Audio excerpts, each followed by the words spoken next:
Dalam tafsir At-Tabari, Ibnu Abbas mengisahkan, pada suatu ketika orang-orang Hawari berkata kepada Nabi Isa, seandainya engkau mampu membangkitkan seorang laki-laki yang pernah menyaksikan bahtera Nabi Nuh, tentu ia bisa bercerita kepada kami tentangnya. Kemudian Nabi Isa pun pergi bersama mereka hingga sampailah di sebuah gundukan tanah. Lalu Nabi Isa mengambil segenggam tanah darinya, seraya berkata, apakah kalian tahu segenggam tanah ini? Mereka menjawab, Allah dan Rasulnya lebih mengetahui. Nabi menerangkan, ini adalah Ka'ab bin Nuh. Sang Nabi lantas memukul gundukan tanah tadi dengan tongkatnya, sambil berkata, bangunlah atas izin Allah.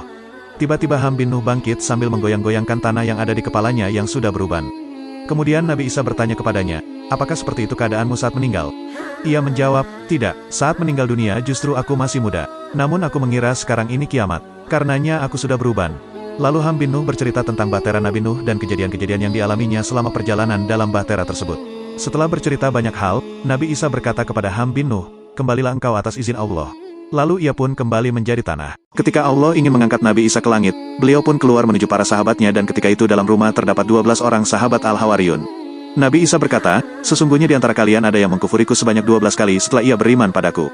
Kemudian Nabi Isa berkata lagi, ada di antara kalian yang akan diserupakan denganku. Ia akan dibunuh karena kedudukanku. Dia pun akan menjadi teman dekatku. Kemudian seorang sahabat beliau yang masih muda berdiri, lantas Nabi Isa mengatakan, duduklah engkau. Kemudian Nabi Isa datang lagi dan pemuda tadi masih tetap berdiri dan ia mengatakan, aku, wahai Isa.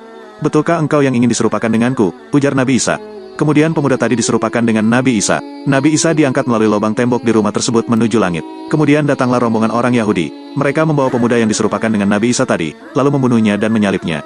Mereka pun terpecah menjadi 3 golongan. Kelompok Yakubiyah mengatakan, Allah berada di tengah-tengah kita sesuai kehendaknya kemudian dia naik ke langit.